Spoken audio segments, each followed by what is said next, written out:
It is Saturday on Raid Shadow Legends, but you knew that. And what? Is there something you need to say? Is something different? I don't know. Anyway, so I'm not too proud to admit that there are some times when I haven't gotten things quite right when playing this game in terms of what I thought of things, how I've allocated resources, etc, etc.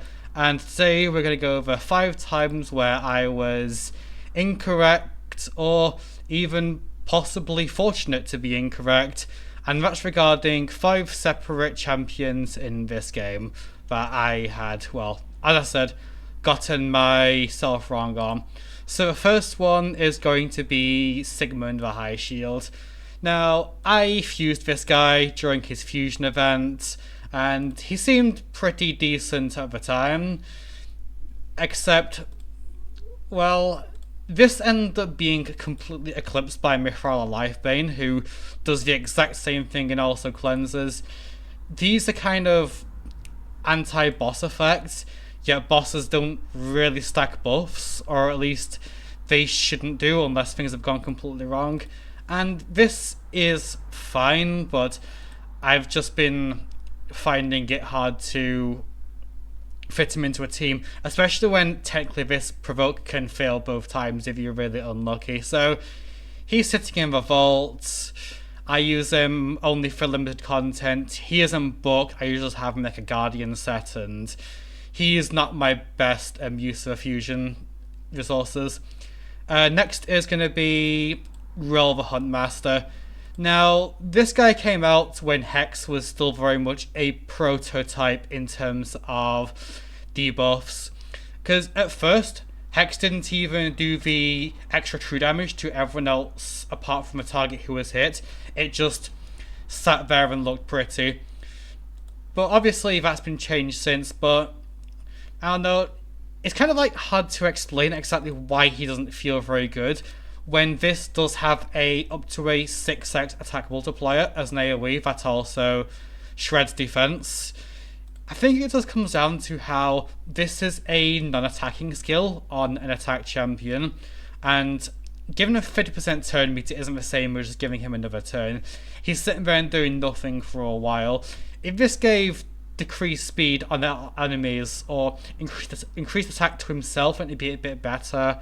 And again, this is fine, even though Hydra does have up to I believe it's 50% damage reduction against AoE attacks, so this won't hit nearly as hard as you'd like, and the A1 is kind of just standard. Now, these are fine, but again, they don't really massively change anything, and I've been finding it challenging to put him on a team, especially when he's got decidedly below average defensive stats and also below average speed nowadays. I mean, they might get around to him at some point, because I've not really seen him in a else either. He's not great against other bosses, and obviously hex-based damage dealers don't really work in Arena at all, so there is that. And speaking of, I mean, again, this is going to be another fusion, and this is Supreme Elhain. Now, I kind of fell for the same thing everyone else did at first. It's like, oh, she's kind of Georgiad-like with people who don't have Georgiad, and she has a void legendary, so you might as well go for her, right? Well, here's what's kind of happened. Go away. She's still here. It was never a time where I didn't really have any good attack accessories in terms of rings or banners for high elves, so I couldn't justify taking her out of Portal yet, especially when, you know, it's just champ chase points on demand. And time has gone on, and we've had so many better options in the game, and put it this way, Necro the Great has already had a lot of issues nowadays, so an anti-Necro champion is not going to see a whole lot of value. And it's kind of funny because Supreme Aethel was in an even worse position. They buffed her once and people still aren't using her. So like, the Supremes were a bit of a flop in that regard, but they gave it a go, and that's all I can say on that.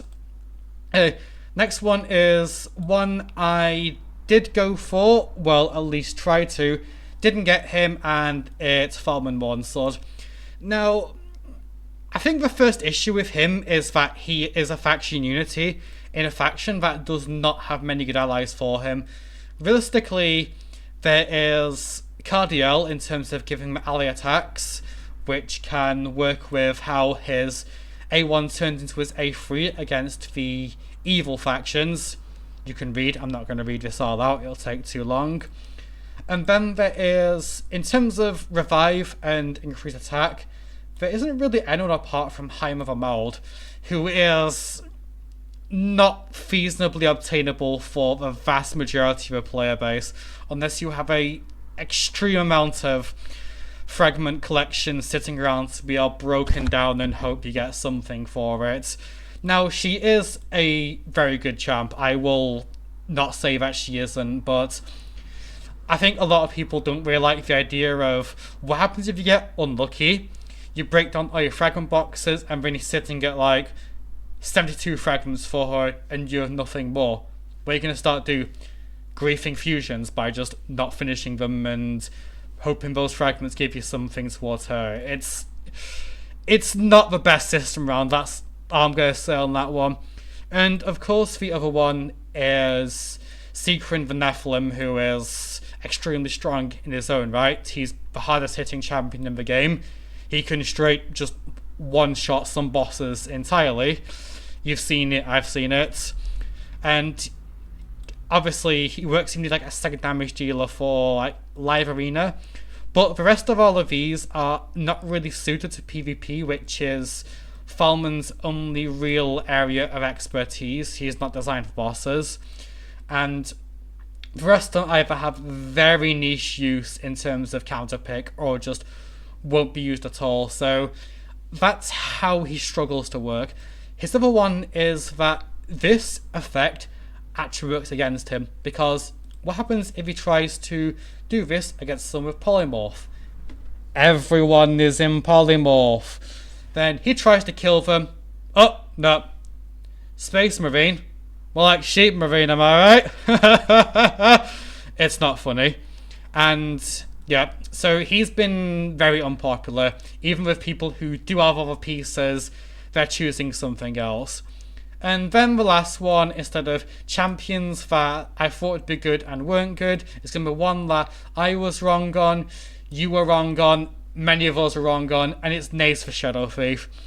We all saw his numbers at first, how his matchup spread didn't seem that great, but it turns out we underestimated him, because like with any skill with permadeath, it only really needs to resolve once for a fight to be over, especially when every day he is a HP champ. Ignore this, it's HP, not attack. Don't build attack on him, not over HP. Plarium, I know that mobile games are meant to be dishonest, but this is going a little bit too far. And these again are fine. They don't hit decently hard, but it mainly is this stat scaling, and then we switch over to the alternate form, and he keeps those stat boosts, and those increase with this. And at this point, once he's got some extra boost under his belt, this guy is a 1v7 machine, straight up. Because once he gets going, he is so difficult to stop. And while there are ways around this, if you pick him smartly, there are just some times where he just sits there as this brick wall that you can't hit. And this ends up doing surprising amounts of damage, and he's reviving allies over and over, and you just can't keep up with him, and yeah. So he has been seen quite a lot nowadays in live arena, even in high platinum arena defenses, and yeah, honestly, as much as I said that, yeah, he is one of the worst, I was wrong on that. I'll admit it, and if I get him at some point, and that's a very big if when, I don't buy primal shards, and I'm about 140 in mercy right now, and I'm still yet to see any. My only difficulty is Lady Macargo. I mean, it is what it is. I can't get upset about things that I can't control. Well, not directly anyway. And yeah, so yeah, that's 5 times when I've gotten things a bit wrong. Has there been any times when you should have gone for someone that you didn't, or you went for someone that you didn't? Let me know. I'm sure you have something to say. I mean, it's a pretty complex game. There's often a lot of times where there's no right or wrong way to go about something. But yeah, until next time, see ya.